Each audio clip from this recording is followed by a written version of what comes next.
महाकवि सूरदास के भ्रमर गीत का आधार श्रीमद् भागवत है।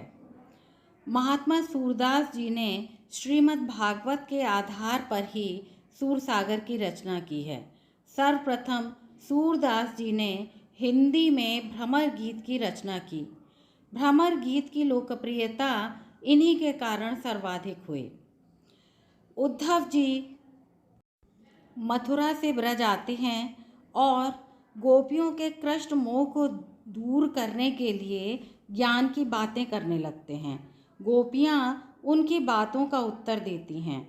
गोपियों के उत्तर के प्रसंग में श्रीमद् भागवत के भ्रमर गीत के आधार पर ही सूरदास जी भ्रमर की कल्पना करके गोपियों द्वारा भ्रमर, अली, मधुप आदि संबोधनों द्वारा उनकी दशा का चित्रण करना आरंभ कर देते हैं।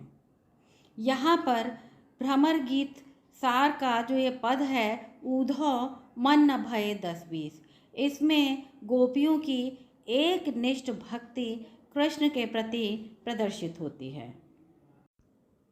पद इस प्रकार है, ऊधौ मन न भये 10-20, एक हुतौ सो गयो श्याम संग, को आराधे ईस, इंद्री शिथिल भई के सब बिनु, ज्यों देही बिनु शीस, आशा लाग रहत तन श्वासा, जीवहि कोटि बरीस, तुम तो सखा श्याम सुंदर के, सकल जोग के ईस, सूर हमारे नंद नंदन बिनु, और नहीं जगदीश। यहाँ पर शब्दार्थ इस प्रकार हैं, बाकी जो रह जाएंगे वो मैं व्याख्या के साथ साथ आपको शब्दार्थ बताती जाऊंगी।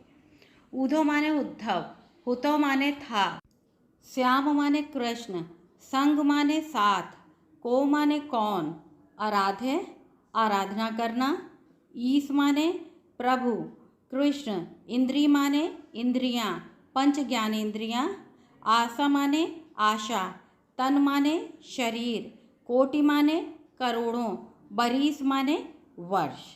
व्याख्या इस प्रकार है, गोपियाँ उद्धव जी से कहती हैं, ऊधौ मन न भये 10-20, हे उद्धव जी, हमारे मन 10-20 नहीं हैं। एक हुतौ सो गयो श्याम संग, को आराधे ईस, एक जो मन था जिसने कि हुतो माने था, जिसने कृष्ण के साथ बचपन से प्रेम किया था, सो गयो श्याम संग, वो हमारा एक हुतो सो गयो श्याम संग, वो मथुरा कृष्ण के साथ ही चला गया है। को आराधे ईस, अब जो तुम निर्गुण निराकार ब्रह्म की आराधना का उपदेश दे रहे हो, अब हमारे पास कौन सा मन है जो तुम्हारे उस ब्रह्म की आराधना करेगा। अर्थात हम तो एक निष्ठ रूप से अपने प्रभु श्री कृष्ण की उपासना करती हैं। इंद्रिय शिथिल भई केशव बिनु, केशव माने कृष्ण, कृष्ण के जाने के पश्चात हमारी जो इंद्रियां हैं वो शिथिल हो गई हैं, यानी रोना आता रहता है, हंसने का मन नहीं होता, खाना खाने का मन नहीं होता, कहीं किसी काम में मन नहीं लगता। ये सब हमारी पंच ज्ञानेंद्रियां हैं, आँखों से आंसू बहते रहते हैं, तो ये सब शिथिल हो गई हैं। ज्यों देही बिनु शीस, शरीर इतना ढीला हो गया है, ऐसा लग रहा है कि जैसे हमारा जानी निकल जाएगी। जो देही बिनु शीश, सिर के बिना जैसे देह हो जाती है, उसी प्रकार कृष्ण के बिना हम लोग अपने को बहुत ही अवश और अशक्त महसूस कर रहे हैं। आशा लागी रहती तन श्वासा, जब तक हमारे शरीर में श्वास है तब तक हमें कृष्ण के वापस लौट आने की आशा लगी रहती है। जीव ही कोटि बरीस, और हमारी इच्छा है कि वो करोड़ों साल जिएं और हम उनकी आशा में रहें, और वो हमें ज़रूर आएंगे, हमें हमारे पास ज़रूर आएंगे और हम उन्हें अवश्य प्राप्त कर पाएंगे। तुम तो सखा श्याम सुंदर के, सकल जोग के ईस, अरे भाई तुम तो श्री कृष्ण के सखा हो और समस्त योगों के, जो कि समस्त योगों के ईश्वर हैं। तुम तो बहुत कुछ ज्ञानवान हो, तुम तो निरंतर उनके पास रहते हो, सब कुछ जानते होगे। सूर हमारे नंद नंदन बिनु, और नहीं जगदीश। लेकिन तुम हमारी एक बात ध्यान से सुन लो कि नंद नंदन श्री कृष्ण के बिना और नहीं जगदीश। तुम कितने ही बड़े ज्ञानी क्यों ना हो, कितने ही भगवानों की चर्चा क्यों ना करो, लेकिन हम तो कृष्ण की ही एकमात्र सेविका हैं, कृष्ण को ही अनन्य रूप से प्यार करती हैं। एक निष्ठ भक्ति हमारी कृष्ण के प्रति है। तो हे उद्धव, कृपया आप हमें क्षमा कीजिए। इस स्लाइड में भावार्थ दिया गया है।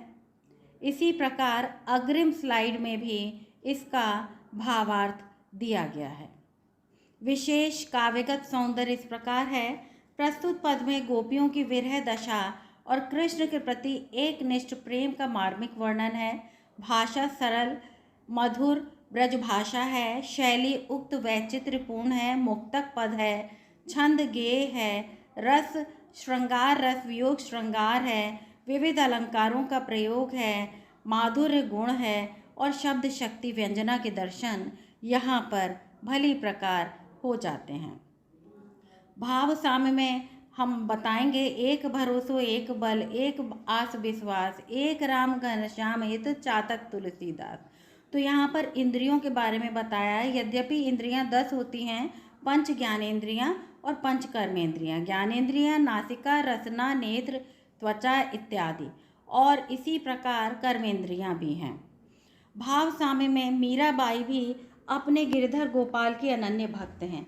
मेरे तो गिरधर गोपाल दूसरों न कोय, एक भरोसो एक बल एक आस विश्वास। इसी प्रकार तुलसी का है, ब्रह्म तू हो जीव तू ठाकुर हो चेरो, तात मात गुरु सखा तू सब विधि तू मेरो, सुन मन मूड सिखावन मेरो। और तुलसीदास के भी पंक्तियां हैं, जाऊं कहाँ तज चरण तुम्हारे। इस प्रकार ये सभी अपने अपने प्रभु के प्रति एक निष्ठ भक्ति को प्रदर्शित करते हैं। सुनने के लिए धन्यवाद।